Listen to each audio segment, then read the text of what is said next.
Bonjour à tous, nous voilà de retour à Strasbourg après un été ensoleillé pour la plupart des Européens, un été ensoleillé sur le plan de la météo, mais pas vraiment un été ensoleillé sur le plan économique et social. Comme vous le savez, la pauvreté continue à progresser en Europe au moment où les riches continuent à devenir plus riches et c'est ça la toile de fond du discours sur l'état de l'Union que José Manuel Barroso nous a donné cette semaine-ci.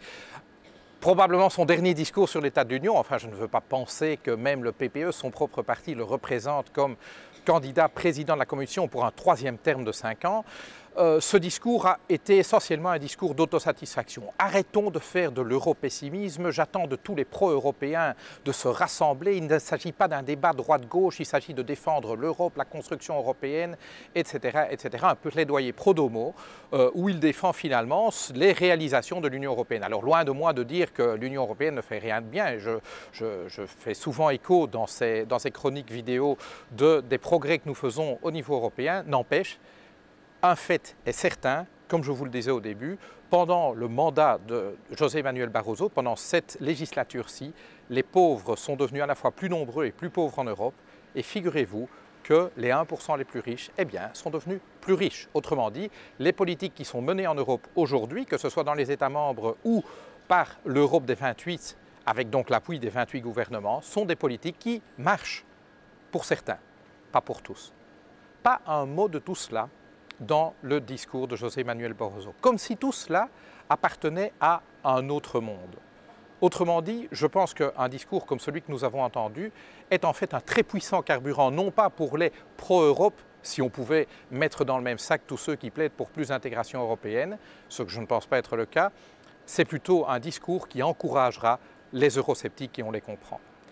Et donc à nous de jouer pendant la campagne électorale qui s'annonce pour à la fois plaider pour une plus grande intégration européenne parce que soyons clairs, nous ne relèverons pas les défis du XXIe siècle, nous les Européens, sans nous serrer les coudes. Autrement dit, nous sommes dans le même bateau. Aucun d'entre nous ne réussira à sortir par le haut de cette crise seul. Ce n'est qu'ensemble que nous y arriverons. Mais il nous faut un changement drastique, radical de cap politique et donc un basculement du centre de gravité électoral en Europe. Et c'est évidemment à quoi nous nous employons, ce à quoi je m'emploie depuis le début du mandat. Donc premier élément de cette semaine, ce discours sur l'état de l'Union qui était un flop absolu. Deuxième élément, et là par contre c'est quelque chose de beaucoup plus positif, nous avons avancé, nous allons voter ce midi et donc nous aurons voté au moment où vous verrez ce message, nous allons voter ce midi le premier pilier de l'union bancaire. Alors qu'est-ce que c'est? Enfin, nous allons mettre en place quelque chose pourquoi ce Parlement se battait depuis le début de la législature, c'est un gendarme européen unique pour les grandes banques européennes. Autrement dit, au niveau de la zone euro et au moins donc des 17 États de la zone euro et de tous les autres États membres qui rejoindront le mécanisme, nous allons avoir un superviseur bancaire unique, un superviseur qui sera placé, je vous en avais déjà parlé, à la Banque centrale européenne. Alors c'est un montage un petit peu bancal et qui mérite d'être amélioré. Néanmoins, à partir de 2014, la Banque centrale européenne assurera la supervision directe des grandes banques et chez nous, KBC, Belfius, BNP Paribas, Deutsche Bank, toutes les grandes banques, ING, toutes les grandes banques seront supervisées directement par la Banque centrale européenne. Vous allez dire qu'est-ce que ça va changer? Jusqu'ici, on ne peut pas dire que le gendarme belge des banques ait vraiment bien fait son boulot. Il n'a rien vu des conneries que Fortis faisait aux États-Unis sur le marché du subprime ou quand Fortis a voulu gober plus grand qu'elle-même en voulant racheter ABN AMRO. Elle n'a rien dit lorsque Dexia flambait aux États-Unis et prenait de la dette publique, y compris pas très sûre, dans son bilan. Le gendarme belge, donc, s'est plutôt comporté comme l'agent de quartier un petit peu complaisant avec les petits malfrats du quartier. Ce qu'il nous faut, c'est un gendarme qui n'est pas d'amis et qui rappelle la loi, les règles et mette donc des procès-verbaux à ceux qui dépassent les lignes blanches. Et donc, c'est ce que la Banque centrale fera à partir de 2014. Alors, le texte était bloqué parce que nous voulions imposer à la Banque centrale européenne, une institution qui fait preuve d'une arrogance absolument certaine à l'égard du monde politique, nous voulions imposer à la Banque centrale européenne que dans ses missions de supervision, c'est-à-dire là où elle accomplit pour le compte des gouvernements une mission de surveillance bancaire, qu'elle rende des comptes. La Banque centrale est, au titre des traités européens, indépendante dans sa politique monétaire, mais elle n'est pas indépendante lorsqu'elle accomplit d'autres tâches, notamment la supervision bancaire. Et donc nous avons vraiment dû arracher, et ça je peux vous le dire, ça a été un combat homérique, d'arracher à la Banque centrale des engagements écrits qui donnent des droits de surveillance, de supervision au Parlement européen sur ce qu'elle fait lorsqu'elle est le gendarme des banques. C'est-à-dire que nous allons nommer le responsable de la politique de supervision de la Banque centrale européenne, nous allons nommer le vice-président de cette instance-là également, et surtout, nous obligerons la Banque centrale européenne à nous rendre compte régulièrement et par écrit des décisions qu'elle prend. Nous aurons accès à l'essentiel des procès-verbaux de décision de la Banque centrale dans ses missions de supervision. Bref, elle sera soumise au contrôle politique et démocratique, ce qui est finalement normal dans une démocratie. Donc ce texte a été voté, mais ça n'est que le premier pilier de l'union bancaire, il en manque deux.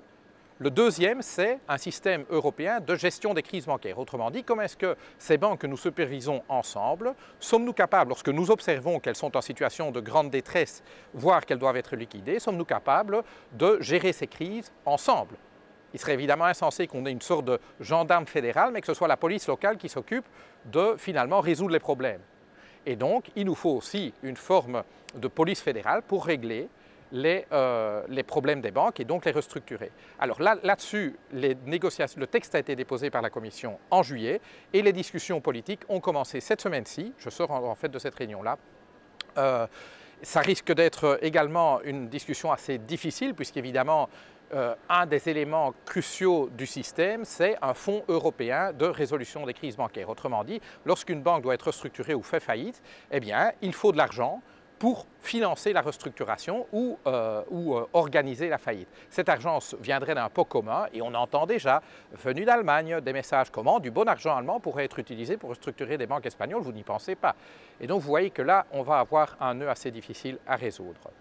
Troisième point, c'est une nouvelle qui est toute récente, qui se passe en dehors de ce Parlement-ci, mais qui se passe à la Commission. La Commission européenne a enfin décidé d'ouvrir une enquête sur les pratiques fiscales dans le cadre de l'impôt des sociétés de 3 pays membres, l'Irlande, le Luxembourg et les Pays-Bas, visant à identifier comment se fait-il que ces pratiques, qui sont soit du ressort légal, soit des pratiques d'arrangements bilatéraux entre les autorités fiscales et des entreprises, permettent finalement à des entreprises comme Google, Amazon et tant d'autres de ne payer virtuellement aucun impôt. Depuis le début de cette législature, nous demandions à la Direction générale concurrence de prendre ce problème à bras-le-corps. La DG Concurrence doit en fait assurer que le marché unique européen n'est pas faussé par des pratiques commerciales ou autres qui sont en vigueur dans l'Union. Et nous disons depuis le début que les pratiques fiscales d'un certain nombre d'États membres constituent des distorsions de marché. On en connaît une très bien en Belgique, ce sont les intérêts notionnels.